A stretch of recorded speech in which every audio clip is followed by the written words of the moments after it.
Hello everyone. In today's topic of reproductive health, we will take a look about the different type of contraception method. In previous class, we have studied about the various जो family planning programs थे या reproductive and child health care programs थे, उसकी क्या strategies रहती थी और उनका क्या action plans हुआ करते थे, उसके बारे में हमने बहुत डिटेल में स्टडी किया. एज वेल एज हमने पॉपुलेशन एक्सप्लोजन्स के बारे में पढ़ा, उसके रीजंस और हमने मेन पॉइंट पढ़ा कि उसके क्या आउटकम्स हो सकते हैं. क्लियर. इस टॉपिक के अंदर हम क्योंकि पॉपुलेशन एक्सप्लोजन या पॉपुलेशन को कंट्रोल करने का एक सबसे इम्पोर्टेंट मेथड है द मेथड ऑफ कॉन्ट्रासेप्शन या फिर कॉन्ट्रासेप्टिव मेथड्स. क्लियर.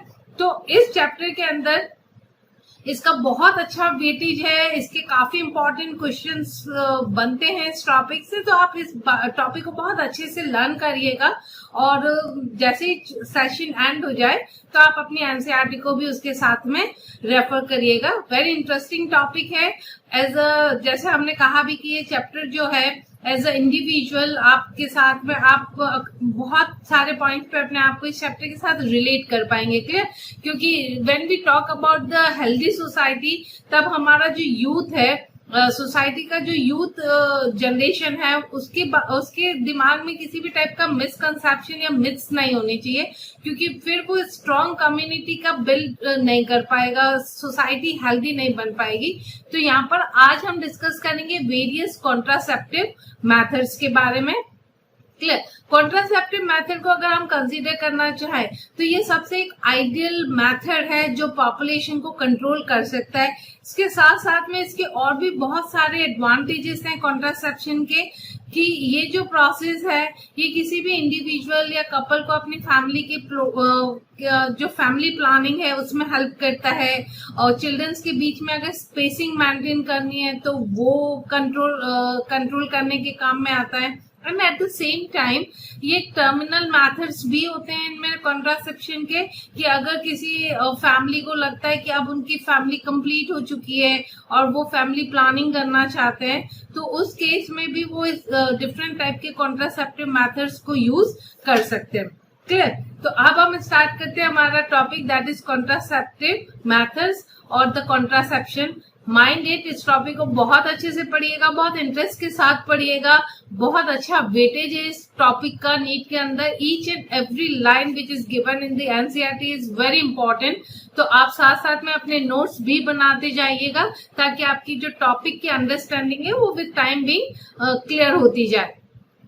जब हम कॉन्ट्रासेप्टिव मेथड की बात करते हैं तो कॉन्ट्रासेप्टिव मेथड्स एक ऐसा सिस्टम होता है जिसको आपको ध्यान रखना है कि ये प्रिवेंट करता है प्रेगनेंसी को, बट ये सेक्सुअल इंटरकोर्स जिसको हम सेक्सुअल कॉइटिस या फिर हम सेक्सुअल एक्ट जिसको हम वर्ड यूज करते हैं, ये इंटरकोर्स को अलाउ करता है, but at the same time ये प्रेगनेंसी को प्रिवेंट करता है. तो ये मेथड्स ऐसे हैं जो प्रेगनेंसी को प्रिवेंट करते हैं. सॉरी. तो इट इज क्लियर कि ये कुछ ऐसे मेथड्स हैं जो सेक्सुअल इंटरकोर्स को तो अलाउ करता है, but at the same time ये प्रेगनेंसी को प्रिवेंट करता है. जब भी हम ये बात करते हैं कॉन्ट्रासेप्टिव मेथड की, तो कॉन्ट्रासेप्टिव मेथड्स को हम दो मेथड्स में सबसे ब्रॉड कैटेगरी में डिफाइन करते हैं. First is a temporary method and the second one is permanent method. अब हम कैसे समझेंगे कि टेम्पररी मेथड्स क्या हो सकते हैं. क्लियर. इसके नाम ही इंडिकेट कर रहा है कि जिसका इफेक्ट टेम्पररी है. टेम्पररी इन द सेंस कि अगर कोई इंडिविजुअल या कोई कपल या कोई मेल या फीमेल किसी कॉन्ट्रासेप्टिव मेथड को यूज कर रहा है और वो यूज करने के बाद में अगर वो उसको डिसकंटिन्यू करता है उस मेथड को, तो उसके डिसकंटिन्यू करने के या तो थोड़ी ही देर बाद में यानी द वेरी नेक्स्ट डे, अगर आज उसने किसी कॉन्ट्रासेप्टिव मेथड को यूज करना बंद किया है तो the very next day that person is considered as fertile. या फिर हो सकता है कि उसको फर्टिलिटी जो है उसकी रिज्यूम करने में उसको कुछ मंथ्स का टाइम लगे जब से उसने कॉन्ट्रासेप्टिव मेथड को डिसकंटिन्यू किया है. क्लियर. दो पॉइंट बहुत अच्छे से समझना. अभी हम सिर्फ टेम्पररी और परमानेंट मेथड में से we are talking about only temporary method. Temporary method ऐसे मेथड्स हैं जिनको डिसकंटिन्यू करने के बाद या तो वेरी नेक्स्ट डे से जो रिज्यूम है, फर्टिलिटी रिज्यूम हो सकती है या फिर उसको कुछ महीनों का समय भी लग सकता है। इस चीज को हम कैसे समझेंगे? For example, if a person is using condoms, clear, या फिर डायफ्राम यूज कर रहा है, जैसे diaphragm is use for female और condoms use by the males. अगर पर्सन इज यूजिंग, या तो कॉन्डोम यूज हो रहा है या डायफ्राम यूज हो रहा है, तो जैसे ही उसको यूज करना बंद किया या फिर उसको डिसकंटिन्यू किया, उसकी डिसकंटिन्यू करने के बाद में ही a person consider as a fertile, clear.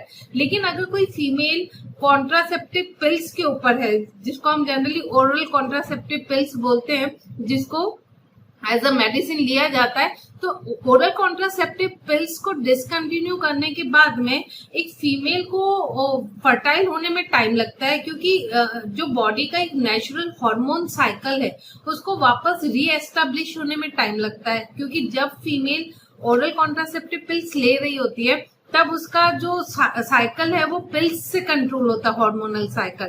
लेकिन जैसे ही पिल्स को डिसकंटिन्यू किया है तो बॉडी का अपना एक नेचुरल साइकिल को वापस ऑब्टेन करने में या फिर उसको मैनेज करने में या फिर उसकी रिदम को वापस डेवलप करने में टेक्स टाइम। तो हमने यहाँ पर ये बात बोली कि जो टेम्परेरी मेथड है उसके डिसकंटिन्यूएशन के या तो इमीडिएट फीमेल या मेल कैन बी फर्टाइल, या फिर उसको फर्टाइल होने में थोड़े दिन का समय लग सकता है। It can be with in a few months also. तो हम पॉइंट ये बोल रहे हैं कि जो टेम्पररी मेथड्स है कॉन्ट्रासेप्टिव के, वो उनका इफेक्ट तभी तक रहता है जब तक वो कपल उनको यूज कर रहे होते हैं, and the fertility resumes immediately after in case of diaphragm or condoms, clear, or it can be within a few months of its discontinuation in relation to oral contraceptive pills, clear। वापस एक बार repeat कर रही हूँ, क्योंकि जो contraceptive pills हैं वो body के अंदर जो नेचुरल हार्मोन साइकिल है उसको सप्रेस करती है, और उस नेचुरल हार्मोन साइकिल को वापस नॉर्मल मोड में आने में takes time, that's why, clear. And the second one is permanent method. Permanent method के अंदर जैसे हमने कहा कि ये कॉन्ट्रासेप्टिव का वो मेथड है जिसके अंदर रिवर्सिबिलिटी नहीं होगी, क्लियर, या होगी तो उसके चांसेस बहुत ही कम होंगे। तो next we are taking contraceptive.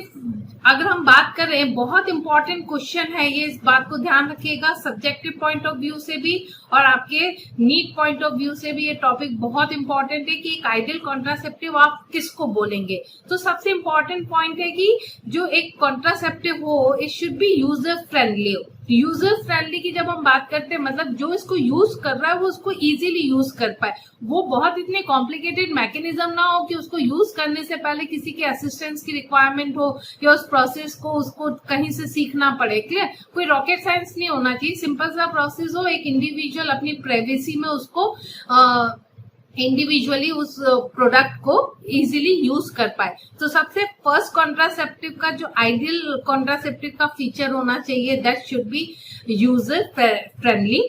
Second, should be easily available होना चाहिए मार्केट में, क्लियर। उसके लिए जरूरी नहीं है कि आपको किसी डॉक्टर के प्रिस्क्रिप्शन की जरूरत हो या फिर उससे पहले आपको किसी डॉक्टर के कंसल्ट की रिक्वायरमेंट हो और उसके बाद में आप उसको प्रिस्क्रिप्शन की हेल्प से जाकर किसी केमिस्ट की दुकान से आप खरीदते हो। तो it should be easily available near by, कहीं भी हो। तो सेकेंड इसके feature. Third one, should be effective, clear. Effective तो होना बहुत कंपल्शन है, क्योंकि जिस प्रोसेस के लिए, जिस चीज के लिए हम इसको यूज कर रहे हैं उस चीज में इसका यूज होना कंपल्सरीली जरूरी है।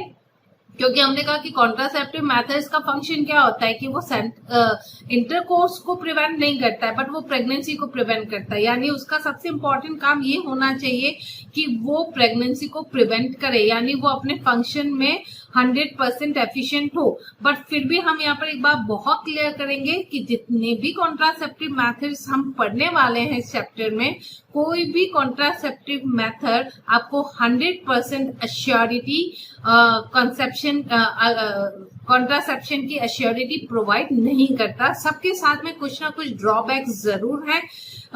हम ये कंसीडर कर सकते हैं कि कुछ बहुत ज्यादा पॉपुलर हैं और कुछ कम पॉपुलर है, but we are not saying कि कोई भी कॉन्ट्रासेप्टिव मेथड ऐसा है जो 100% आपको एश्योर करेगा, जो आपकी प्रेगनेंसी को 101% प्रिवेंट करेगा। ऐसा कोई कॉन्ट्रासेप्टिव मेथड अभी तक हम कहेंगे कि अभी तक कोई इस टाइप का कॉन्ट्रासेप्टिव मेथड अभी तक इजाद नहीं हुआ है। And the second one should be reversible. Clear? हाँ, ये रिवर्सिबल हम इन केस ऑफ टेम्पररी के लिए यूज करेंगे, परमानेंट के लिए हम इस पॉइंट को यूज नहीं करेंगे। वी आर नॉट सेइंग कि परमानेंट 100% नॉन रिवर्सिबल है और ये कभी रिवर्स नहीं होगा, उसमें बस उसकी जो सक्सेस रेट है रिवर्सिबिलिटी के वो बहुत कम होते हैं।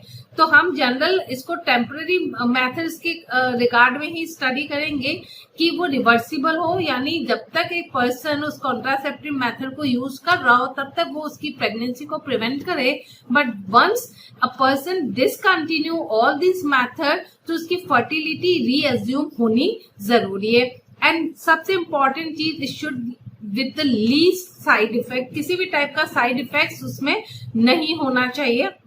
ये एक आइडियल कॉन्ट्रासेप्टिव का फीचर होना चाहिए। नेक्स्ट हम ले रहे हैं कि it should also in no way interfere with one sexual drive और सेक्सुअल डिजायर और the sexual act of the human. सबसे इंपॉर्टेंट पॉइंट ये है कि ये मेथड ऐसा होना चाहिए कि व्हाइल अ पर्सन जो सेक्सुअल एक्ट परफॉर्म कर रहा है उसके प्लेजर के साथ में किसी भी टाइप का इंटरफेयर कर पाए। क्लियर? क्योंकि आपको एक बात ध्यान रखनी है, बहुत इंटरेस्टिंग बात है कि सिर्फ ह्यूमन और डॉल्फिन्स यही तो एक ऐसे ऑर्गेनिज्म है जो sexual act for pleasure, for the purpose of pleasure करते हैं। क्लियर? बाकी सारे एनिमल्स क्वाइटिस या फिर इंटरकोर्स तभी करते हैं जब उन्हें आगे अपनी जनरेशन बढ़ानी हो, यानी अपने बच्चे पैदा करने हो, तभी वो सेक्सुअल इंटरकोर्स करते हैं, एक्सेप्ट डॉल्फिन एंड ह्यूमंस, क्योंकि उनके लिए ये act somehow is the purpose of pleasure also. तो ये भी एक इफेक्ट आइडियल फीचर होना चाहिए आइडियल कॉन्ट्रासेप्टिव का। तो क्लियर? हम एक बार रिपीट करें कि आइडियल कॉन्ट्रासेप्टिव के क्या एसेंशियल फीचर्स होने चाहिए। तो it should be user friendly, it should be easily available, it must be effective, it should be reversible and at least with no side effects, and then second, it should not interfere with one's sexual act or sexual desire. clear हो रहा है सबको topic? Next we are taking category, जो अभी हमने आगे तो उसको दो ब्रीफ कैटेगरी में डिवाइड किया, तो इट कैन बी परमानेंट और it can B temporary. But हम यहाँ पर अब सब कैटेगरीज की बात करें कि हमको कितने टाइप के कॉन्ट्रासेप्टिव मेथड्स को इस कमिंग टॉपिक के अंदर कंप्लीट करने।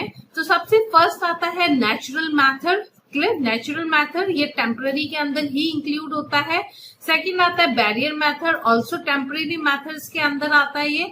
IUD methods, that is intra uterine devices, जिसमें कॉपर टी आते हैं, मल्टी लोड आता है, प्रोजेस्टार्ट आता है, ये सारे जो हमने अभी कॉन्ट्रासेप्टिव के नाम लिए ये सब आईयूडीज की कैटेगरी में आते हैं। ओरल कॉन्ट्रासेप्टिव पिल्स जो होती हैं एंड इंजेक्टेबल्स बोले या फिर इम्प्लांट्स बोले। क्लियर? ये जो हमने 6 कैटेगरीज पढ़ी हैं, ये 6 categories temporary methods of contraception में आती है। सिर्फ एक आता है सर्जिकल मेथड्स। ठीक है? सर्जिकल मेथड्स आपके परमानेंट मेथड्स के अंदर इंक्लूड होते हैं। और सर्जिकल मेथड में इस नेम सजेस्ट कि इसमें सर्जरी की रिक्वायरमेंट होती है और इसकी रिवर्सिबिलिटी बहुत ही कम होती है। तो लेट्स टेक अ लुक, आगे हमारे पास में क्या मेथड्स हैं कॉन्ट्रासेप्टिव के। तो हमने सबसे फर्स्ट लिया है surgical method. Clear? Why surgical method is also known as permanent method. Clear? क्योंकि अभी हमने कहा कि सर्जिकल मेथड की रिवर्सिबिलिटी बहुत कम है, ये परमानेंट है। किसी भी कपल को अगर ये फाइनली डिसाइड हो गया कि अब हमें 2 बच्चे चाहिए या 3 बच्चे चाहिए, अब हमें इससे ज्यादा बच्चे नहीं चाहिए, तो ऐसे कपल्स को जनरली जो हेल्थ प्रैक्टिशनर्स हैं या डॉक्टर्स हैं वो जनरली उनको स्टेरिलाइज जो टेक्निक है ये सर्जिकल मेथड, इसके बारे में ही सजेस्ट किया जाता है, क्योंकि एक टर्मिनल मेथड है। क्लियर? आप इसके बहुत सारे नाम हैं जिनको आपको याद रखना है। ये स्टेरिलाइजेशन टेक्निक कंसीडर होता है, ये सर्जिकल मेथड है, प्लस ये परमानेंट है क्योंकि इसकी रिवर्सिबिलिटी के चांसेस बहुत ही कम है। and the last is also known as terminal method. Clear? Terminal method to prevent any more pregnancies. जैसा हमने कहा कि now family wants to family planning करना चाहते हैं, एक कपल अपनी फैमिली को प्लानिंग करना चाहते हैं, अब उनको और ज्यादा बच्चे नहीं चाहिए, तो as a terminal method of contraception उनको स्टेरिलाइजेशन ही जनरली सजेस्ट किया जाता है. सबसे पॉइंट ये है कि इस मेथड का सबसे इम्पोर्टेंट रोल क्या है, किस ऑब्जेक्टिव पे काम करता है, तो ये जो गैमेट्स हैं उनके ट्रांसपोर्ट को ब्लॉक करता है. क्लियर? ट्रांसमिट ऑफ गैमेट्स को किस तरह से ब्लॉक किया जाता है इसको अभी हम आगे देखेंगे. तो जब गैमेट्स ही ट्रांसमिट नहीं होंगे तो गैमेट्स के आपस में फ्यूजन होने के चांसेस बिल्कुल निल हो जाएंगे एंड अल्टीमेटली ये कंसेप्शन को प्रिवेंट करेगा, यानी एक फीमेल को प्रेग्नेंट होने से प्रिवेंट करेगा. This technique is highly effective. Clear? Highly effective technique है ये सर्जिकल मैथड. एंड दैट जो अभी हमने पढ़ा कि सर्जिकल मेथड जो परमानेंट मेथड है, इसको क्यों परमानेंट मेथड बोला, because reversibility is very poor. क्योंकि आपने एक बार अगर वास डिफरेंस कट कर दिया है या फिर आपने एक बार फैलोपियन ट्यूब कट कर दिया है तो उसके वापस जुड़ने के और उसकी नॉर्मल लाइगेशन की पॉसिबिलिटीज बहुत कम है, यानी उसकी रेट ऑफ जो रिवर्सिबिलिटी है that is very poor, is very low, तो हम जनरली उसको सजेस्ट नहीं करते. देन परमानेंट मेथड में आपके पास में दो आती है, दो टाइप्स हैं. अगर सर्जिकल मेथड्स मेल्स में किया जाता है तो उसको वेसेक्टोमी बोलते हैं, और अगर सर्जिकल मेथड फीमेल में परफॉर्म किया जाता है then it is known as tubectomy. तो उसको हम डिटेल में लेते हैं. वेसेक्टोमी में वॉस डिफरेंस को कट किया जाता है, ट्यूबेक्टोमी में फैलोपियन ट्यूब्स को कट किया जाता है. सबसे फर्स्ट हम ले रहे हैं वेसेक्टोमी. ठीक है, वेसेक्टोमी वास, क्योंकि उसको वास डिफरेंस बोलते हैं, डक्टस डिफरेंस बोलते हैं, the duct that carries sperm, उसको हम जो वास डिफरेंस कहते हैं उसकी एक्टोमी की जाती है. एक्टोमी मतलब कट कर देना, उसको रिमूव कर देना बॉडी से. तो सबसे पहले हमने कहा कि वेसेक्टोमी एक परमानेंट मेथड है. क्लियर? और it is generally use for the males. Clear? तो vasectomy is the sterilization technique which is a permanent method generally used for female. Clear? बहुत ही छोटा सा एक माइनर सर्जिकल प्रोसेस होता है, ये बहुत ज्यादा कोई कॉम्प्लिकेटेड सर्जरी नहीं है, बहुत ही माइनर सर्जिकल प्रोसेस है जिसके अंदर लोकल एनेस्थेशिया देकर ही स्क्रोटल एरिया के अंदर एक स्मॉल सा इंसिजन किया जाता है. एक कट लगाने के बाद स्मॉल पार्ट ऑफ वॉस डिफरेंसिया को बाहर निकाल दिया जाता है और उसको मेडिकल सीजर से कट करने के बाद में उसको वापस थोड़ा सा कट करके उसको वापस टाई कर दिया जाता है, जिसकी वजह से ये जो वॉस डिफरेंसिया है अब ये आगे स्पर्म को कैरी नहीं कर पाएगी. क्लियर? बहुत ही स्मॉल इरिटेशन वाला प्रोसेस है ये, बहुत ज्यादा कोई कॉम्प्लिकेटेड सर्जरी नहीं है और जनरली जो गवर्नमेंट हॉस्पिटल है उनके अंदर ये फ्री ऑफ कॉस्ट किया जाता है. क्लियर? वेसेक्टोमी को हिंदी में नसबंदी कहा जाता है, जो आपने काफी गवर्नमेंट हॉस्पिटल्स के अंदर इसके बैनर्स देखे होंगे. क्लियर? तो हमने देखा in vasectomy small part of vas deferens को रिमूव किया जाता है, देन उसको टाइड अप कर दिया जाता है through a small incision on scrotum. Clear? तो हम इसको कहेंगे बहुत स्लाइट इरिटेशन है, बहुत स्लाइट पेनफुल, स्लाइटली पेन होता है इसके अंदर, बहुत ज्यादा कॉम्प्लिकेटेड सर्जरी नहीं है. अगर आप सर्जरी में सुबह जाते तो पेशेंट को जनरली इवनिंग तक डिस्चार्ज कर दिया जाता है और उसको जो नॉर्मल आफ्टर माइनर सर्जरी जिस टाइप की छोटी सी प्रिकॉशंस लेनी चाहिए कि उसके ऊपर पानी ना लगे या फिर उसकी प्रॉपर क्लीनिंग हो, इन सब छोटी बातों का ही इसमें ज्यादा ध्यान रखा जाता है. तो ये बहुत ज्यादा कॉम्प्लिकेटेड प्रोसेस नहीं है. अब पॉइंट जो है आपको बहुत इंपॉर्टेंट, यहाँ से एक क्वेश्चन आता है, वेसेक्टोमी करने के बाद कि स्पर्म का प्रोडक्शन रहता है, तो ऑब्वियसली यस, स्पर्म का प्रोडक्शन कंटिन्यूस होता रहेगा. क्लियर? क्योंकि स्पर्म का प्रोडक्शन टेस्टिस में होता है, सेमिनिफेरस ट्यूब्यूल में, और ये डक्ट सिर्फ स्पर्म्स को कैरी करती है, स्पर्म को फॉर्म नहीं करती है. इसलिए स्पर्म का प्रोडक्शन तो होगा, लेकिन जो इजैक्यूलेशन होगा, जो सीमेन होगा, दैट सीमेन के अंदर स्पर्म प्रेजेंट नहीं होंगे.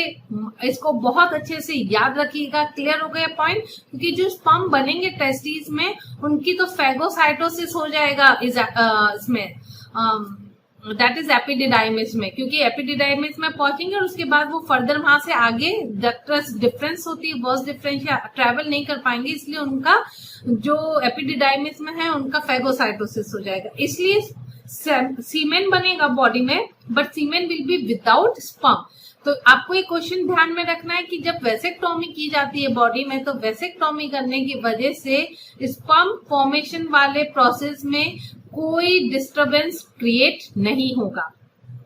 देन आपके पास में एक और पॉइंट आता है, it is not effective immediately. Clear, not effective immediately इसलिए कहा जाता है क्योंकि वेसेक्टोमी करने के बाद जो पर्सन जिसने वेसेक्टोमी करवाई गई है उसको जनरली डॉक्टर द्वारा ये सजेस्ट किया जाता है कि वो आने वाले कमिंग फॉर 3 मंथ्स वो किसी भी टाइप का कॉन्ट्रासेप्टिव मेथड उसके लिए यूज करना जरूरी होता है।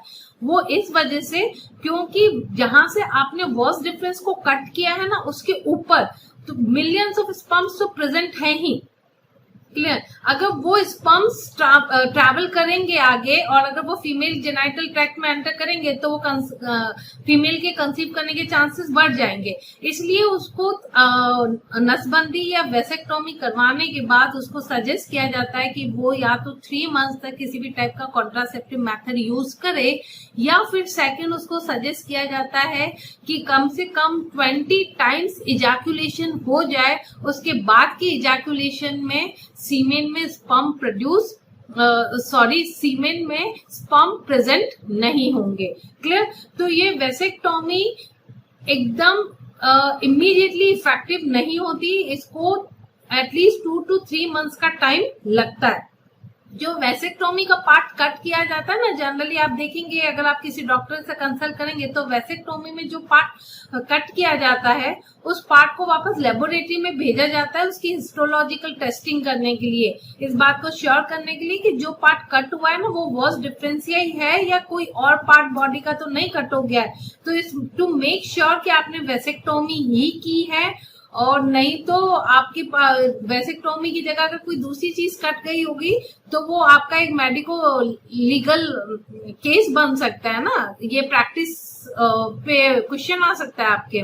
क्लियर, तो वेसेक्टोमी करने के बाद जो कट पोर्शन है उसको हिस्टोलॉजिकल टेस्टिंग के लिए भेजा जाता है, और इसकी रिवर्सिबिलिटी जैसे हमने कहा क्यों तभी इसको परमानेंट मेथड बोला है, तभी इसको टर्मिनल मेथड कंसीडर किया है, क्योंकि इसकी जो रिवर्सिबिलिटी है वो बहुत ही कम है, क्योंकि क्लियर द पॉइंट हमने कट कर दिया है, हमने उस पोर्शन को टाई कर दिया है, अब उसके वापस जुड़ने की जो शक्यता है या उसकी प्रोबेबिलिटी है वो बहुत ही लो है, इसलिए इसकी रिवर्सिबिलिटी इज वेरी पुअर।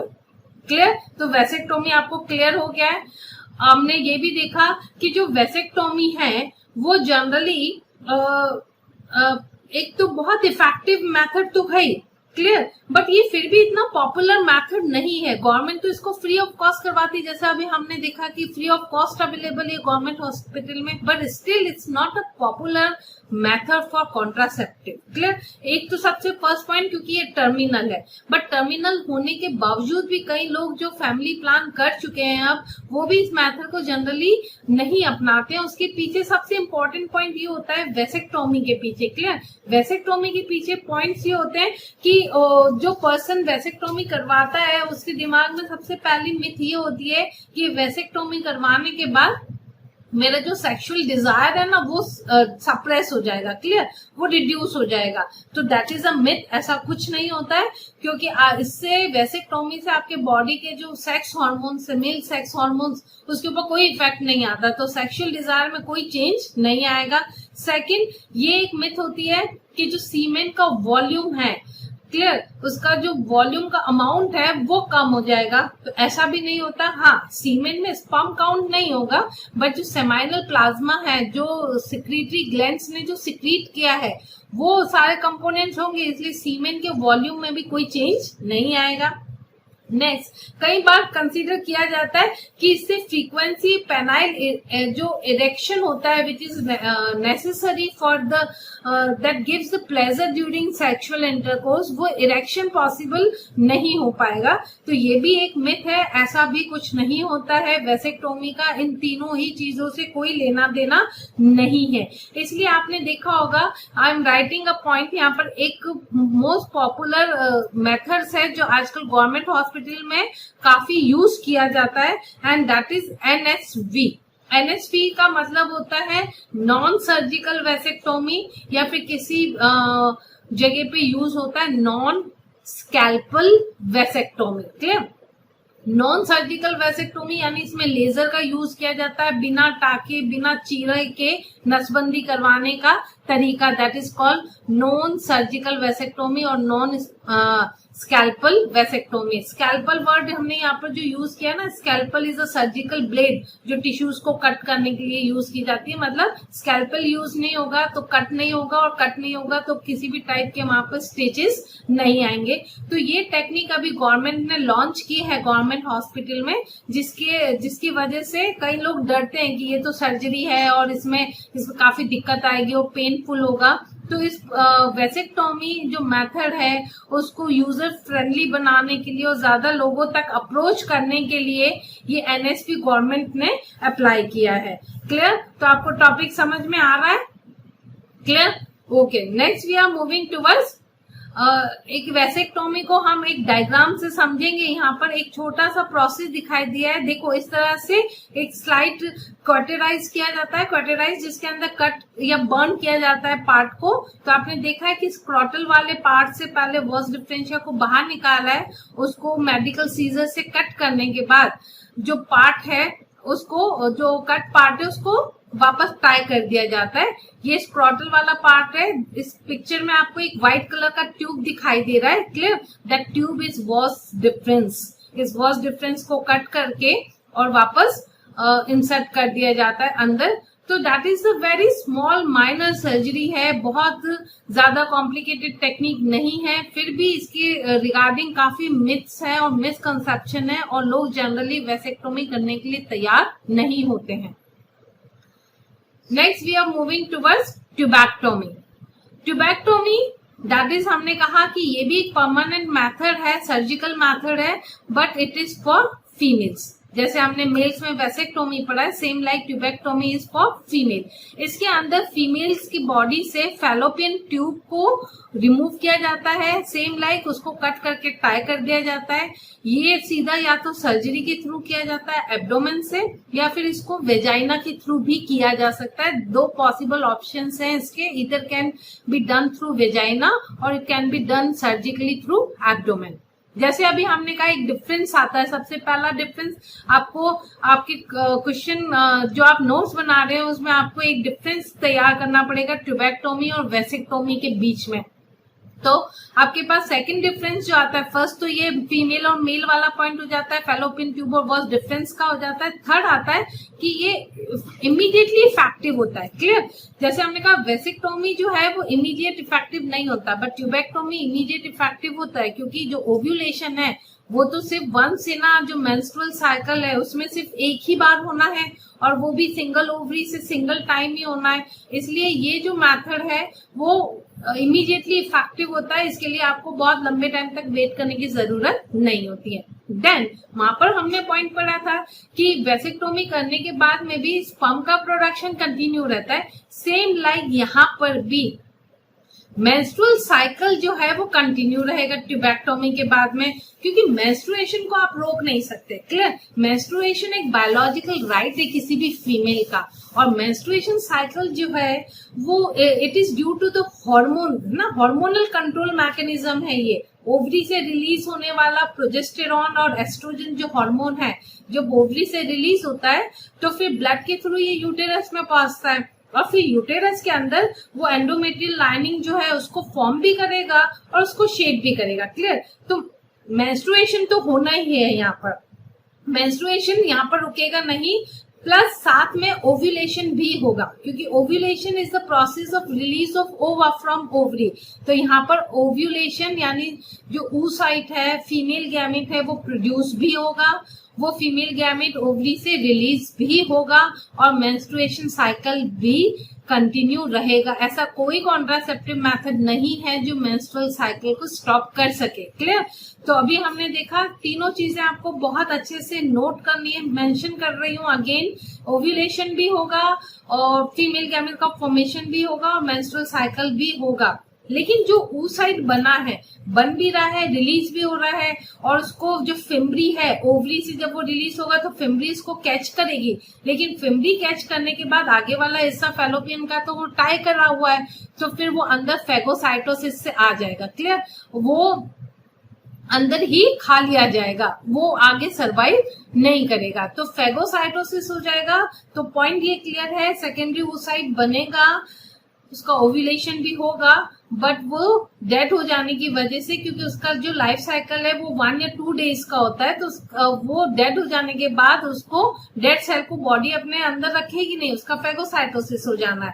तो फेगोसाइट्स के हेल्प से वो एंगल्फ हो जाएगा। द सिमिलर लाइक जैसे जो स्पर्म बनेंगे, स्पर्म का क्या रिजल्ट होगा वेसेक्टोमी में, तो वो भी फेगोसाइटोसिस के द्वारा खत्म हो जाएंगे। सेम लाइक जो oocyte है वो भी फेगोसाइटोसिस प्रोसेस के थ्रू वो भी खत्म हो जाएगा।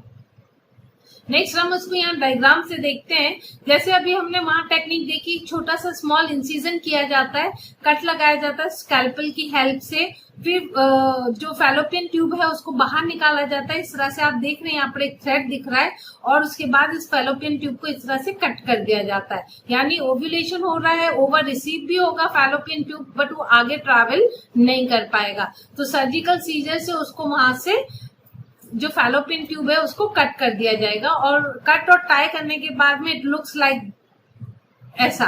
तो यहाँ से ओवा रिलीज हुआ है। क्लियर? ओवा यहाँ फिम्बरी कैच भी करेगा और ओवा इस तरह से फॉर एग्जांपल ट्रैवल भी करेगा, लेकिन उसके बाद में यहाँ आने के बाद में वो ओवा आगे नहीं पहुंच पाएगा, यानी और जो स्पर्म्स आ रहे हैं वो स्पर्म यहाँ से आगे नहीं बढ़ पाएंगे। तो अल्टीमेटली जो फ्यूजन ऑफ गैमेट है, यानी उनकी जो मीटिंग के चांस हैं वो टोटली निल है, इसलिए कंसेप्शन का कोई चांस यहाँ पर नहीं होगा। क्लियर? आपको टॉपिक समझ में आ रहा है? तो आपको यहाँ से एक क्वेश्चन का आंसर तैयार करना है, डिफरेंस लिखने हैं आपको ट्यूबेक्टोमी और वेसेक्टोमी के बीच में। क्लियर? नेक्स्ट हम ले रहे हैं natural method of contraception. Clear? तो जो नेचुरल मेथड ऑफ कॉन्ट्रासेप्शन है, उनका भी काम यही है कि वो जो गैमेट्स हैं उनके मिलने के जो चांसेस है उसको टोटली प्रिवेंट करना है, अवॉइड करना है, ताकि फ्यूजन ऑफ गैमेट्स ना हो पाए, फर्टिलाइजेशन ना हो पाए। नेचुरल मेथड को हमने 3 कैटेगरी में डिवाइड किया है। क्लियर? ये टेम्पररी मेथड की बात हो रही है। परमानेंट मेथड में हमने ट्यूबेक्टोमी और वेसेक्टोमी कंप्लीट कर दिया है। Now we are going through temporary method, जिसमें हमने सबसे फर्स्ट लिया है नेचुरल मेथड ऑफ कॉन्ट्रासेप्शन। तो सबसे फर्स्ट जो नेचुरल मेथड है उसको हमने रिदम मेथड नाम दिया है, also known as periodic abstinence, और 3rd नंबर पे उसका नाम है calendar method. Clear? Second type का होता है विड्रॉल मेथड या फिर कोइटिस इंटरप्शन मेथड। क्लियर? ये सेकंड नेचुरल मेथड है। थर्ड मेथड में आता है लैक्टेशनल अमेनोरिया मेथड, जिसको कई बुक में आप LAM के नाम से भी देखेंगे, LANM। Clear? Lactational amenorrhoea method. तो देयर आर 3 टाइप्स के नेचुरल मेथड्स हैं, rhythm method, withdrawal method and lactational amenorrhoea. सबसे फर्स्ट हम ले रहे हैं rhythm method. Clear? Rhythm method is also known as calendar method and then is known as periodic abstinence. Clear? इन तीनों word को अभी हम यहाँ समझने वाले हैं, लेकिन सबसे पहले हम इस रिदम मेथड को समझते हैं। What is rhythm? क्लियर? जो कपल है उनको सजेस्ट किया जाता है कि जो मेंस्ट्रुअल साइकिल के ये जो बीच के दिन होते हैं 10 to 17 वाला जो टाइम है, ये पीरियड के अंदर उनको को प्रिवेंट करना है। क्लियर? उनको किसी भी टाइप की सेक्सुअल रिलेशनशिप इन दिनों मेंटेन नहीं करनी है, यानी क्योंकि ये वो पीरियड है जहां पर ओव्यूलेशन होने के chances are very high. Clear? तो ओव्यूलेशन होने का चांसेस है, इट मीन्स यहाँ पर फर्टिलाइजेशन होने के चांसेस भी बहुत हाई है। तो मेंस्ट्रुअल साइकिल की यहाँ पर बात हो रही है, ठीक है। ये जो पीरियड है मेंस्ट्रुअल साइकिल का 10 से 17 के बीच का, ये जो पीरियड है ये बहुत ही इसके अंदर फर्टिलाइजेशन होने के चांसेस, जैसे हमने कहा, बहुत हाई है। That's why this period is known as fertile period. Clear?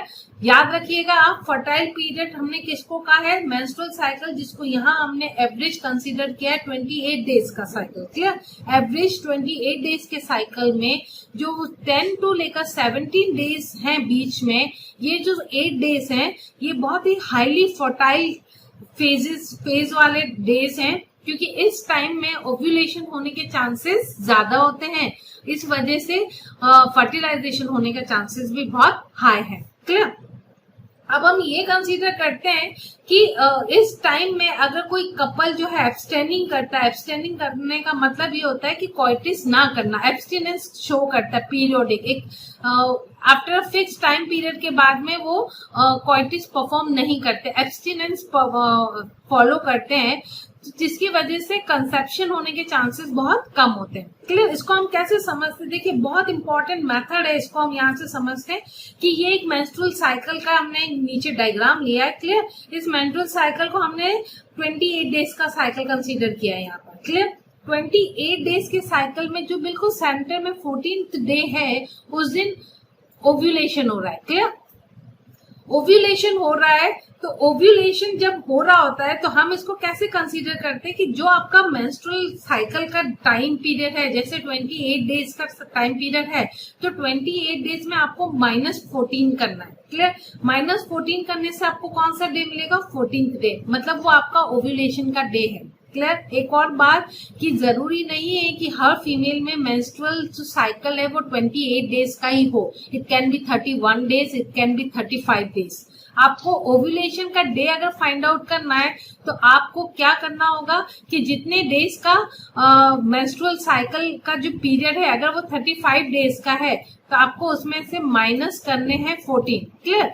14 word हम इसलिए यूज कर रहे हैं क्योंकि ये जो लास्ट वाली फेज है ना, सिक्रीटरी फेज, ये ऑलमोस्ट सारी फीमेल के अंदर 14 डेज की ही होती है।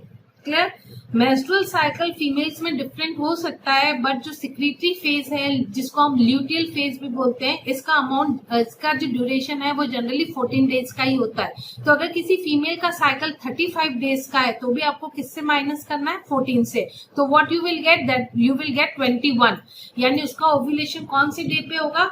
21 वाले डे पे होगा। क्लियर? आपको बात समझ में आ रही है? अगेन आई एम रिपीटिंग कि जितना मेंस्ट्रुअल साइकिल का जो टाइम पीरियड होता है उसमें से आपको 14 माइनस करने हैं, और जो वैल्यू आपको आएगी दैट इज द डे जिस दिन ओव्यूलेशन होगा। फिर हमने ये भी कहा है कि 28 ये हर फीमेल के अंदर कोई स्पेसिफिक नहीं है कि हाँ फीमेल में जो मेंस्ट्रुअल साइकिल हो वो 28 डेज का ही हो, उसमें चेंज हो सकते हैं। बट आपको ये रखना है कि चाहे कितने भी ड्यूरेशन का मेंस्ट्रुअल साइकिल हो, आपको उस नंबर्स में से -14 ही करने हैं, क्योंकि 14 जो डेज हैं वो ल्यूटियल फेज के, ऑलमोस्ट सारी फीमेल में ल्यूटियल फेज 14 डेज की ही होती है। तो ओव्यूलेशन हो जाने के बाद में, यानी कब हुआ? अगर हम 28 डेज की बात कर रहे हैं तो ओव्यूलेशन कब हुआ? 14th को हुआ। बट जरूरी नहीं है वो 14th को ही होगा, क्योंकि एक बात बहुत अच्छे से ध्यान रखिएगा, ये फिजियोलॉजी है। क्लियर? ये फिजिक्स नहीं है कि एक फिक्स फॉर्मूला यहाँ पर काम करेगा और आपको एक्सपेक्टेड रिजल्ट ही मिलेगा। क्लियर? फिजियोलॉजी की बात कर रहे हैं तो बहुत सारे इसके अंदर आपके अंदर जो चेंजेस हैं वो यहाँ पॉसिबल हैं, कैन भी कम ज्यादा हो सकता है ये। तो 14 डेज से भी आपको प्लस और -2 डेज लेकर चलना है। क्लियर? 14 से -2 यानी 13 और 12 वो भी पॉसिबल डेज हैं, प्लस 14 के बाद के आपको +2 डेज लेने हैं, दैट इज 15 और 16 भी कंसीडर होंगे। तो आपकी जो इम्पोर्टेंट फर्टाइल पीरियड है वो हो गए 12, 13, 14, 15 और 16। यहां तक क्लियर हो गया? आपको आ गया बात समझ में? तो ये तो हो गया प्लस, क्योंकि जो ओव्यूलेशन का डे है वो जरूरी नहीं है कि 14th, जिनका 28 डेज का साइकिल हो उसका भी वो 14th डे को होगा। प्रोबेबिलिटी है कि वो 14th डे को होगा, बस इसमें भी आपको +-2 को कंसीडर करना ही है। But at the same time अब एक और पॉइंट यहाँ ध्यान रखना है, हमने तो ऊपर जो टाइम पीरियड लिया है ना वो 10 से 17 लिया है, क्लियर। तो 10, 12 और 10 में तो बहुत का डिफरेंस है। क्यों? क्योंकि अगर किसी फीमेल को 14th डे पे ओव्यूलेशन होता है और उसमें हमने +-2 ऐड करे हैं, लेकिन जो स्पर्म है वो एक बार जब फीमेल जेनाइटल ट्रैक्ट में एंटर करते हैं ना उसके बाद वो 72 आवर्स के लिए सर्वाइव करते हैं, क्लियर। 72 आवर्स मतलब 3 दिन के लिए। तो अगर हमने यहाँ पर 12वां दिन कंसीडर किया है, अगर 12 से पहले अगर वो 10th डे पे या 9th डे पे भी उसने सेक्सुअल इंटरकोर्स किया होगा फीमेल ने, और अगर फीमेल के जेनाइटल ट्रैक्ट में स्पर्म प्रेजेंट है तो उससे भी फर्टिलाइजेशन होने का चांसेस है। इसलिए हमने ये जो टाइम पीरियड लिया है ना वो 10 to 17 का टाइम पीरियड ले लिया है, क्लियर। आपको समझ में आ गई ये बात? ज्यादा कॉम्प्लिकेटेड नहीं है। आपको ओव्यूलेशन का डे कंसीडर करना है, उस ओव्यूलेशन को डे को आपको जो नंबर्स डेज नंबर है मेंस्ट्रुअल साइकिल के उसमें से -14 करके देखना है कि कौन सा डे है ओव्यूलेशन का, फिर प्लस उसमें भी आपको +-2 का एक कैटेगरी देनी है। ये कंसीडरेशन करना जरूरी है क्योंकि अभी हमने कहा कि बॉडी में फिजियोलॉजी में चेंज आता रहता है, इट्स नॉट फिक्स कि वो 14th डे को ही होगा। और उससे पहले भी हमने कहा कि स्पर्म जो है वो जेनाइटल ट्रैक्ट में 72 आवर्स के लिए सर्वाइव करते हैं। तो अगर 12वें दिन से पहले भी सेक्सुअल इंटरकोर्स हुआ और जेनाइटल ट्रैक्ट में फीमेल के अगर स्पर्म प्रेजेंट है तो फर्टिलाइज होने के चांसेस बहुत ही ज्यादा है। इसलिए हमने कहा कि जो 10 से लेकर 17 का 28 डेज वाले मेंस्ट्रुअल साइकिल में 10 से लेकर 17 वाला जो टाइम पीरियड है वो बहुत ही ज्यादा फर्टाइल पीरियड है, उस समय कंसेप्शन के चांसेस बहुत ही हाई होते हैं। क्लियर पॉइंट हुआ? अब पॉइंट ये भी आता है कि ये तो हमने कहा जिनका मेंस्ट्रुअल साइकिल रेगुलर है, लेकिन क्या उन फीमेल्स के बारे में हम क्या बोलेंगे जिनका मेंस्ट्रुअल साइकिल इरेगुलर है? तो जिनका मेंस्ट्रुअल साइकिल इरेगुलर होता है उसके लिए हम कोई फिक्स ओव्यूलेशन का डे डिसाइड नहीं कर पाते। ओव्यूलेशन को फिक्स बताने के लिए उसका एटलीस्ट लास्ट 4-5 जो मेंसेस हैं वो रेगुलर होंगे, तभी हम उसमें ओव्यूलेशन को प्रिडिक्ट कर पाएंगे, अदरवाइज वो पॉसिबल नहीं है, क्लियर। तो हम उसमें ओव्यूलेशन के बारे में नहीं बोल पाएंगे। हमको ये डे कैसे याद रखने, 10वां दिन कहाँ से कौन सा फर्स्ट डे कौन सा कंसीडर होगा? तो मेंसेस जिस दिन मेंस्ट्रुअल ब्लीडिंग स्टार्ट होती है ना that is consider as a first day, clear. First day से लेकर 9 तक फर्टाइल पीरियड नहीं होता है, वो उसमें फर्टिलाइजेशन के कोई चांसेस नहीं है, ये हम बोल रहे हैं। बट हम अगेन कह रहे हैं कि ये 100% श्योर नहीं है। बॉडी है, बॉडी के अंदर फिजियोलॉजी कैसे भी रन कर सकती है। हमने कहा कि लेस फर्टाइल है, clear. 10 to 17 are the fertile period और अदर देन जो टाइम पीरियड है वो लेस फर्टाइल है। But we are not saying कि यहाँ पर कंसेप्शन के कोई चांसेस ही नहीं है या फिर यहाँ पर कोई प्रोबेबिलिटी हो ही नहीं सकती है फर्टिलाइजेशन की। आपको ये ध्यान रखना है कि जो मेंस्ट्रुअल साइकिल से पहले का 1 वीक और मेंसेस के 3 दिन के बाद का 1 वीक, क्लियर आ रहा है आपको समझ में? यहाँ पर जैसे ये फर्स्ट डे है, ये फर्स्ट डे है मेंस्ट्रुअल साइकिल का, तो इससे पहले का 1 वीक और इसके 2 डेज और 3 डेज के बाद का वापस 1 वीक, ठीक है। तो मेंस्ट्रुअल साइकिल की जो फेज है उसमें 1, 2 और 3 दिन आप हटा दीजिए, उस 3 दिन के पहले का 1 वीक और 3 दिन के बाद का जो 1 वीक है वो सेफ पीरियड कंसीडर किया जाता है। यानी अगर उसमें सेक्सुअल इंटरकोर्स होता है तो फर्टिलाइजेशन के चांसेस बहुत ही कम होते हैं। क्लियर पॉइंट आ रहा है समझ में? तो इसको कैलेंडर मेथड क्यों बोलता है? हमने यहाँ पर देखिए कैलेंडर भी दिया हुआ है साथ में। तो कैलेंडर मेथड इसलिए दिया जाता है क्योंकि आप इसमें कैलकुलेट करके अपने मेंस्ट्रुअल साइकिल जिस दिन मेंसेस हुआ है उससे आप 1 वीक पहले 1 वीक बाद का कैलकुलेशन करके अपने सेफ पीरियड और अपने फर्टाइल पीरियड को कंट्रोल कर सकते हैं। एक और बात आपको बहुत अच्छे से ध्यान रखनी है कि जब ओव्यूलेशन होता है ना बॉडी में, ओव्यूलेशन के टाइम में बॉडी का बीएमआर बढ़ता है, बॉडी का टेम्परेचर हाई हो जाता है थोड़ा सा। क्लियर? ये इस वजह से होता है क्योंकि ओव्यूलेशन के बाद में बॉडी में प्रोजेस्टेरॉन हार्मोन रिलीज होना स्टार्ट करता है और प्रोजेस्टेरॉन का बॉडी में एक थर्मोजेनिक इफेक्ट होता है। क्लियर? तो ये जो टेम्परेचर राइज होता है, that temperature rise is due to thermogenic effect of progesterone hormone. तो इसके लिए आपको डे 1 से, मेंस्ट्रुअल साइकिल के डे 1 से आपकी बॉडी के टेम्परेचर को आपको मेजर करना है, और जब आपका बॉडी टेम्परेचर स्लाइट ज्यादा राइज दिखाई दे, बढ़ा हुआ दिखाई दे, मींस उस दिन आपका ओव्यूलेशन हुआ है। लेकिन ये टेम्परेचर किसी भी टाइम, दिन के किसी भी टाइम मेजर नहीं करना होता है। जैसे ही आप सबसे पहले उठते हैं सुबह, तो आपको अपने बेड पे ही बैठे हुए ही अपने टेम्परेचर को मेजर करना पड़ता है, बिना जमीन पे पाँव रखे। क्लियर? ये बहुत इंपॉर्टेंट डिस्कशन है कि ओव्यूलेशन को मेजर करने के लिए आप अपने बॉडी टेम्परेचर की भी हेल्प ले सकते हैं। क्लियर?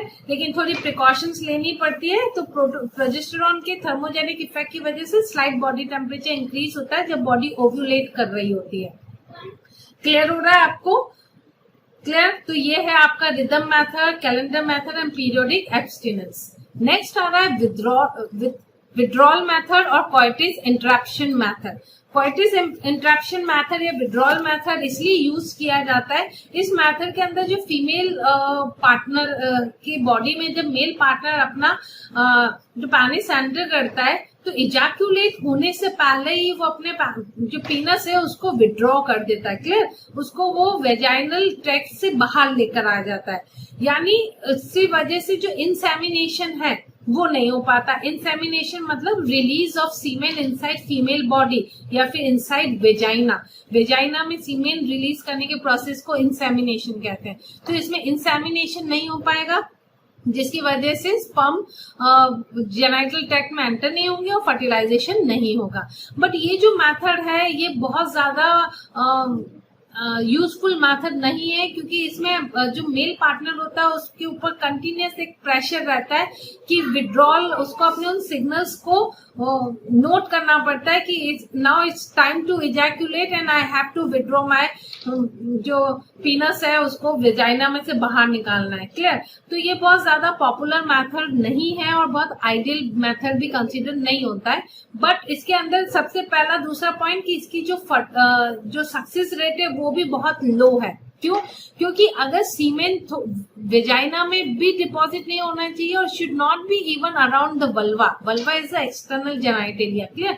वहां पर भी नहीं आना चाहिए। अगर एक सिंगल ड्रॉप सीमेन का भी वल्वा पे रह जाए ना, तो this single drop will contain millions of sperms. तो वो आपकी इस जो प्रोसेस है विड्रॉल मेथड, इसकी जो सक्सेसफुल रेट है ना उसको बिल्कुल कम कर देगी।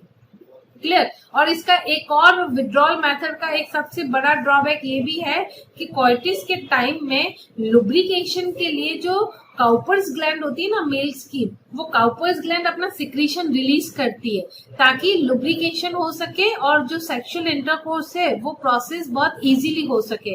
तो सम टाइम उस काउपर्स ग्लैंड के सिक्रीशन के साथ में थोड़ा सा सीमेन भी बाहर आ जाता है। क्लियर? स्पर्म भी आ जाते हैं और वो स्पर्म इजैक्यूलेशन से पहले ही स्पर्म वेजाइनल ट्रैक्ट में एंटर कर सकते हैं, फीमेल जेनाइटल ट्रैक्ट में थ्रू वेजाइना एंटर कर देते हैं। इसलिए काउपर्स ग्लैंड के सिक्रीशन की वजह से जो विड्रॉल मेथड है उसकी सक्सेस रेट ऑलमोस्ट निल हो जाती है और फेल हो जाता है ये प्रोसेस।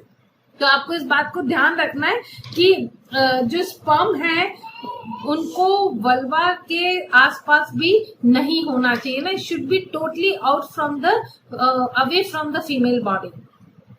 नेक्स्ट आता है लैक्टेशनल अमेनोरिया। पहले हम इस वर्ड को समझते हैं कि what does that words mean. तो जो लैक्टेशनल अमेनोरिया है, इसमें लैक्टेशनल यानी फीडिंग, ब्रेस्ट फीडिंग की हम बात करते हैं, और अमेनोरिया मतलब कि एब्सेंस ऑफ मेंसेस, यानी मेंस्ट्रुअल साइकिल नहीं है, खत्म हो गए या बंद हो गए। लैक्टेशनल अमेनोरिया मेथड, जिसको अभी हमने आगे पढ़ा, LAM के नाम से जाना जाता है लैक्टेशनल अमेनोरिया मेथड, पॉइंट ये है कि ये जो मेथड है ये जनरली इस बात पे बेस्ड है कि जब मदर जो है आफ्टर पार्चुरेशन यानी पोस्टपार्टम के बाद में जब मदर अपने न्यूली बॉर्न चाइल्ड को ब्रेस्ट फीड करवाती है तो ब्रेस्ट फीड जो इंटेंशनल लैक्टेशनल पीरियड होता है आफ्टर पार्चुरेशन, उस इंटेंस लैक्टेशनल पीरियड की वजह से बॉडी में ओव्यूलेशन नहीं होता है। क्लियर? तो due to lactation there is absence of menstrual cycle. Clear? ये जो इंटेंस लैक्टेशनल पीरियड का टाइम है ये जनरली 6 मंथ का होता है फॉलोइंग पार्चुरेशन, यानी पार्चुरेशन के बाद जनरली 6 मंथ के लिए जो फीमेल है वो अपने यंग वंस को इंटेंसली ब्रेस्ट फीड देती है। क्लियर? तो इस वजह से ओव्यूलेशन बॉडी में नहीं हो रहा है, इसलिए जो कंसेप्शन के चांसेस है वो टोटली क्या है, निल हो गए। क्लियर? अब पॉइंट ये आता है कि लैक्टेशनल अमेनोरिया यानी जो ब्रेस्ट फीडिंग है उसका ओव्यूलेशन से क्या रिलेशनशिप है। तो हमने एंडोक्राइन सिस्टम जब पढ़ा था तो 2 इंपॉर्टेंट हार्मोन पढ़े थे, एक ऑक्सीटोसिन पढ़ा था और दूसरा प्रोलैक्टिन। तो यहाँ पर एक तो पॉइंट दिया हुआ है प्रोलैक्टिन का, तो दिया हुआ है कि प्रोलैक्टिन की वजह से ओव्यूलेशन कम हो जाता है। ऑक्सीटोसिन को हमने पढ़ा कि ये मिल्क रिलीजिंग हार्मोन है या मिल्क इजेक्टिंग हार्मोन है, वेरस जो प्रोलैक्टिन है वो मिल्क प्रोड्यूसिंग हार्मोन है, यानी वो मिल्क सिंथेसाइज करता है। इस प्रोलैक्टिन का जब लेवल बॉडी में बहुत हाई होता है, when the level of prolactin is very high at that time FSH और एलएच गोनाडोट्रोपिक हार्मोन जो आपने देखा एंटीरियर पिट्यूटरी से रिलीज होते हैं which is responsible for the formation of follicles, FSH और एलएच जो ओव्यूलेशन कॉज करता है, इन दोनों हार्मोन का लेवल बॉडी में बहुत कम हो जाता है। तो जब एफएसएच और एलएच बॉडी में नहीं है तो ना तो फॉलिकल्स का फॉर्मेशन होगा ना ही फॉलिकल्स से oocyte रिलीज होगा।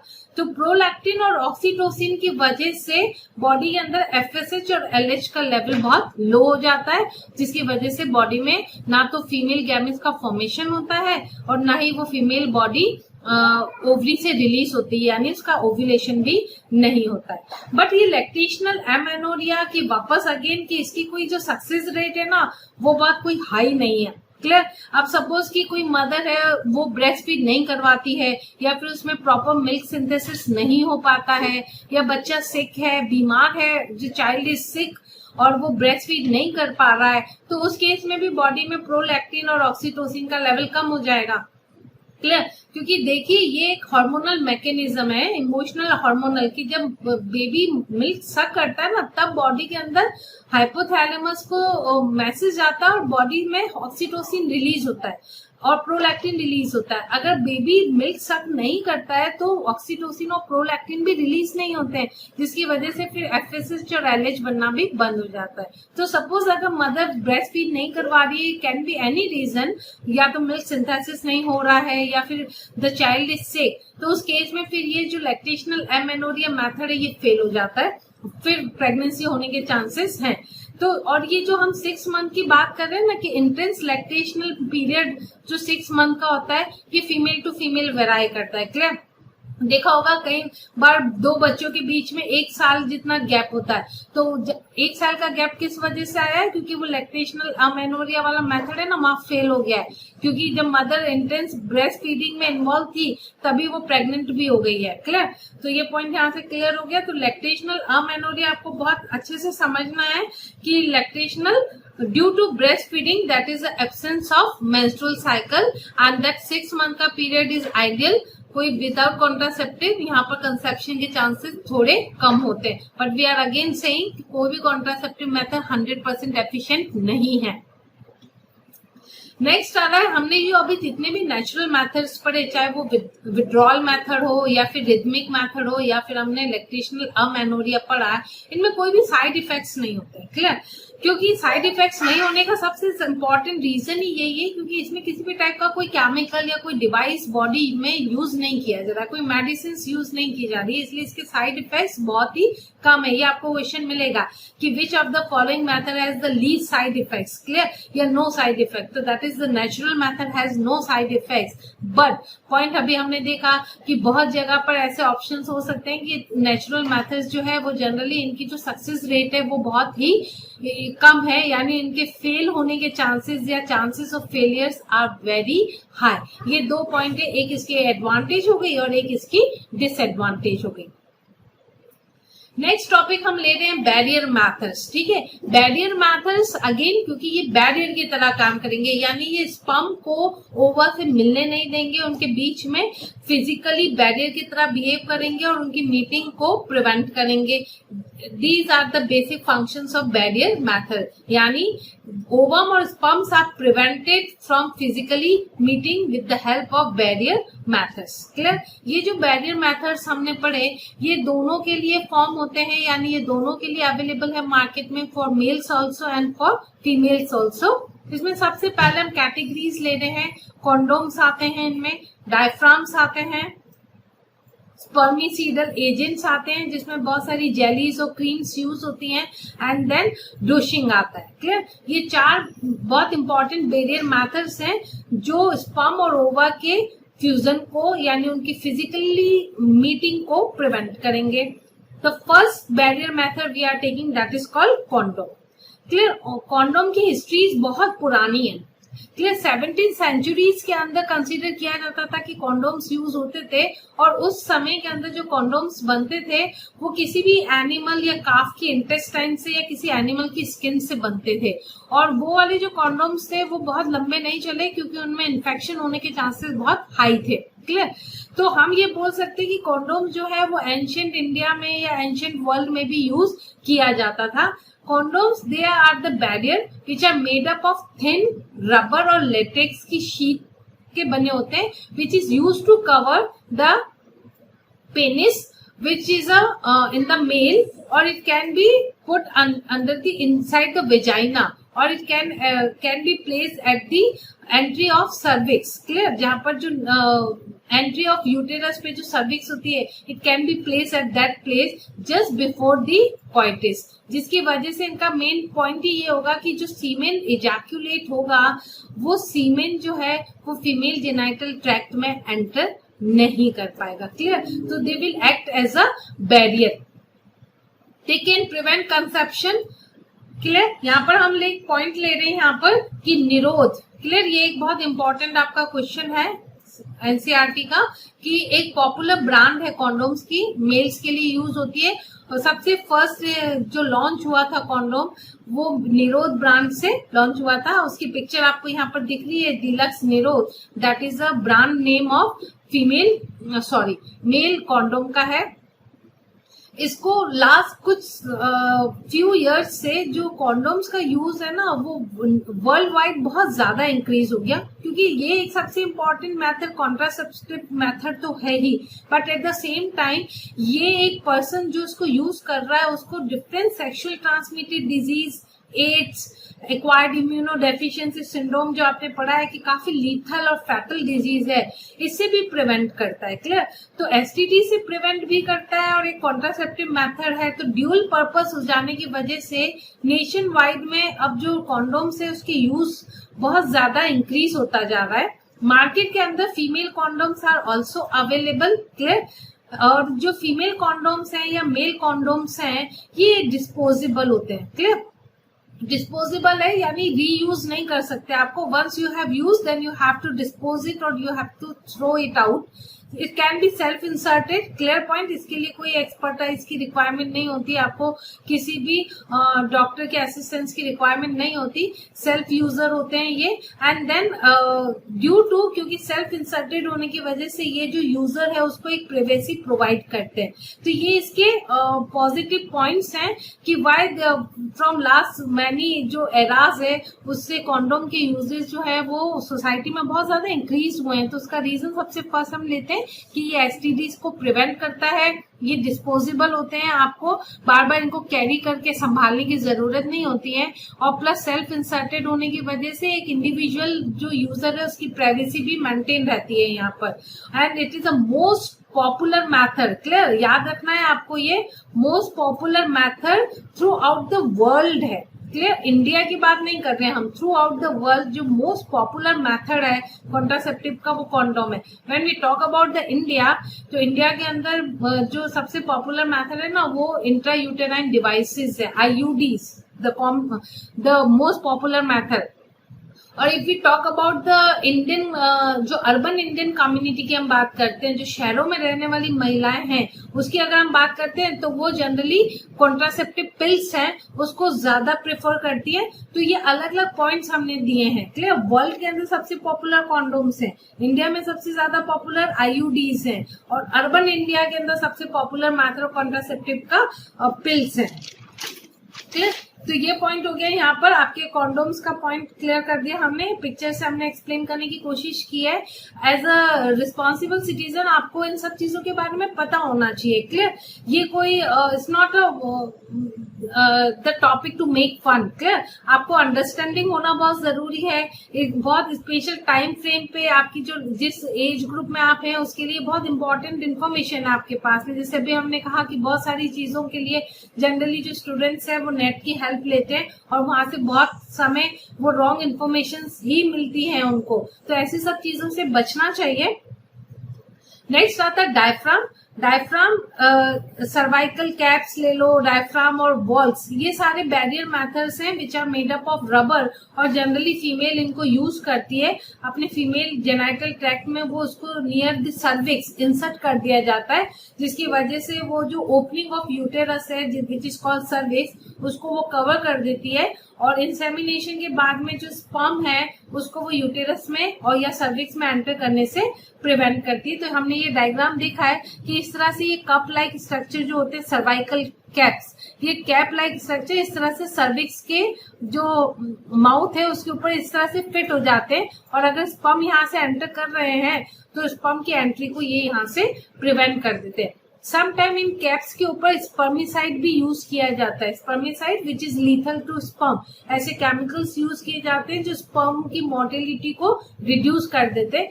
साथ साथ में ये कंपाउंड्स भी यहाँ पर यूज किए जाते हैं. ये डायफ्राम का डायग्राम दिया हुआ है. डायफ्राम भी अंदर फीमेल जेनाइटल ट्रैक्ट में इंसर्ट कर दिया जाता है एट द सेम प्लेस जहाँ पर सर्वाइकल कैप्स लगाई जाती हैं. इनका भी फंक्शन यही है कि ये बैरियर की तरह काम करेंगे और सीमेन को फीमेल जेनाइटल ट्रैक्ट में एंटर करने से प्रिवेंट करेंगे. तो ये ब्लॉक कर देते हैं. क्लियर.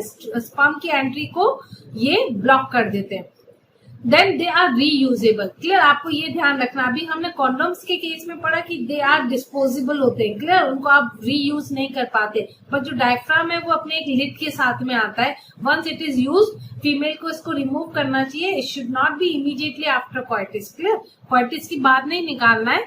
आफ्टर 15 मिनट्स और 20 मिनट्स क्वाइटिस के बाद में इसको रिमूव किया जाता है. फिर इसको थॉरोली वॉश किया जाता है वाटर से. देन अगेन इसका जो पैक होता है उसके अंदर लिड में इसको रख दिया जाता है. एक और बात आपको बहुत ध्यान रखनी होती है यहाँ पर कि डायफ्राम और जो सर्वाइकल कैप्स है इसको ओवरनाइट नहीं रखना चाहिए फीमेल को, क्योंकि ओवरनाइट रखने से क्या हो जाता है, इसके अंदर आपका बॉडी का जो इम्यून सिस्टम है ना वो बहुत ज्यादा एक्टिवेट हो जाता है, और उसकी वजह से आपकी बॉडी में टॉक्सिक शॉक सिंड्रोम डेवलप हो जाता है. टॉक्सिक जो शॉक सिंड्रोम है उसका बेसिक पर्पज ही होता है क्योंकि जब थ्रू आउट द नाइट ये आपकी बॉडी में रहता है तो immune system is as a foreign material समझ के बहुत ज्यादा सेंसिटिव हो जाता है, उसको अटैक करना स्टार्ट कर देता है. तो it is very much advisable कि those who are using diaphragm उनको वो ओवरनाइट अपनी बॉडी में नहीं रखना होता है. आफ्टर क्वाइटिस, आफ्टर 15 और 20 मिनट्स ऑफ क्वाइटिस इसको बॉडी से रिमूव करवा करके वॉश करके इसको प्रॉपर इसके जो बॉक्स है उसमें वापस प्लेस कर दिया जाना चाहिए.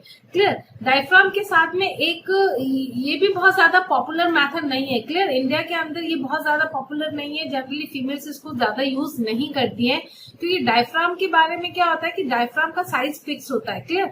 और हर फीमेल की जो साइज होती है सर्विक्स की वो भी डिफरेंट होती है. तो आपको डायफ्राम यूज करने से पहले a female has to consult a doctor, क्योंकि डॉक्टर फिर उसके सर्वाइकल जो सर्विक्स का साइज है उसको फाइंड आउट करने के बाद में एक फिक्स शेप वाला डायफ्राम उसको प्रिस्क्राइब किया जाता है. क्लियर. तो उसकी वजह से फीमेल को हमेशा डायफ्राम यूज करने से पहले डॉक्टर कंसल्टेशन लेना बहुत ही जरूरी है. तो ये सारे कुछ ऐसे पॉइंट्स हैं जो इसको ज्यादा पॉपुलर नहीं फॉर्म करते. देन आता है स्पर्मिसीडल एजेंट्स जो हमने देखा। स्पर्मिसीडल जो एजेंट्स है यानी दोज हु किल स्पर्म्स या स्पर्म की मोर्टेलिटी को प्रमोट करते हैं, ये क्रीम्स की फॉर्म में, जेलीज की फॉर्म में, टैबलेट्स और इवन फॉर्म्स की फॉर्म में बहुत मार्केट में मिलते हैं। यहाँ पर हमने इसकी पिक्चर लगाई है जिसके अंदर आपको ये दिखाई दे रहे हैं। फिर दूसरा यहाँ पर टुडे जो है वो एक वेजाइनल टैबलेट का ब्रांड है, क्लियर, वेजाइनल टैबलेट। ये वेजाइनल टैबलेट जो है वो क्वाइटिस से 15 मिनट से पहले 15 मिनट्स अराउंड बिफोर क्वाइटिस उसको फीमेल जेनाइटल ट्रैक्ट के अंदर इंसर्ट कर दिया जाता है और फिर अंदर डिसॉल्व होकर ये फ्रॉथ लाइक स्ट्रक्चर बनाती है ना, फॉर्म जैसा स्ट्रक्चर। तो जब स्पर्म इसमें से एंटर करते हैं तो वो फॉर्म जो है उनको किल कर देता है। तो इसमें बहुत सारे स्पर्मिसीडस कंपाउंड प्रेजेंट होते हैं, जैसे आप बोलेंगे तो बोरिक एसिड होता है इनके अंदर जो स्पर्मिसीडल है, जिंक सल्फेट्स होते हैं, नैनो ऑक्सीन कंपाउंड होता है एक, दैट इज नोनोजाइनोल 9 कहते हैं उसको। ये नोनोजाइनोल 9, बोरिक एसिड, जिंक सल्फेट, ये कुछ ऐसे कंपाउंड्स होते हैं, केमिकल्स होते हैं जो स्पर्म्स को किल कर देते हैं। तो दीज आपको ध्यान रखने हैं यहाँ पर कि जो टुडे यहाँ पर हमने वर्ड लिया है ये एक कॉन्ट्रासेप्टिव टैबलेट है, फीमेल्स द्वारा यूज होती है। इसमें कुछ केमिकल्स यूज होते हैं जैसे बोरिक एसिड है, नोनोजाइनोल 9 है, जिंक सल्फेट है, ये सब कंपाउंड स्पर्म्स को किल करते हैं। नेक्स्ट आपका जो टॉपिक आता है, जो लास्ट टॉपिक है, दैट इज कॉल्ड डोशिंग। डोशिंग जो है ये एक इस तरह का कंपाउंड है कि इसकी वजह से जो इमीडिएट आफ्टर क्वाइटिस इसके अंदर फीमेल पार्ट को क्या करना पड़ता है कि फीमेल जो काउंटर पार्ट है उसको उठ के strong jet of water use करना पड़ता है या फिर कोई स्पर्मिसीडल सोल्यूशन यूज किया जाता है, जिसका बेसिक पर्पस यही होता है कि जो इंसेमिनेशन के टाइम में इजैकुलेशन हुआ है बॉडी के अंदर उसमें जो स्पर्म है उसको बॉडी से फ्लश आउट कर दिया जाए। क्लियर, इस चीज को ध्यान रखा जाता है कि स्ट्रॉन्ग जेट ऑफ वाटर आप यूज तो कर रहे हैं but it should not be in that way कि वो और स्पर्म को अंदर की साइड पे करवा दे। यानी बेसिक पॉइंट ये होना चाहिए कि इसको इस तरह से यूज किया जाना चाहिए डूशिंग को कि इसकी वजह से जो जेनाइटल ट्रैक्ट में स्पर्म एंटर कर गए हैं उसको बॉडी बाहर की तरफ रिलीज कर दे, फ्लश आउट हो जाए, जिसकी वजह से फर्टिलाइजेशन के चांसेस ना हो। प्लस साथ साथ में स्पर्मिसीडल सोल्यूशन यूज किए जाते हैं ताकि स्पर्म को किल कर जाए। बट इसमें जो सबसे बड़ा इसका ड्रॉबैक है कि कंटिन्यूअस रिपीटेड ड्यूशिंग की वजह से क्या होता है, जो फीमेल वेजाइना है ना उसका जो पीएच है वो डिस्टर्ब हो जाता है। जो नॉर्मल जो वेजाइनल जो पीएच है वो 3.9 to 4.9 रहता है ना, एसिडिक होता है पीएच। ये पीएच एसिडिक होना का सबसे बड़ा रीजन है कि वो इन्फेक्शन को प्रिवेंट करता है ये एसिडिक मीडियम। लेकिन अगर ये वेजाइनल पीएच अगर डिस्टर्ब हो गया तो इससे वेजाइनल इन्फेक्शन होने के चांसेस बहुत ज्यादा बढ़ जाते हैं।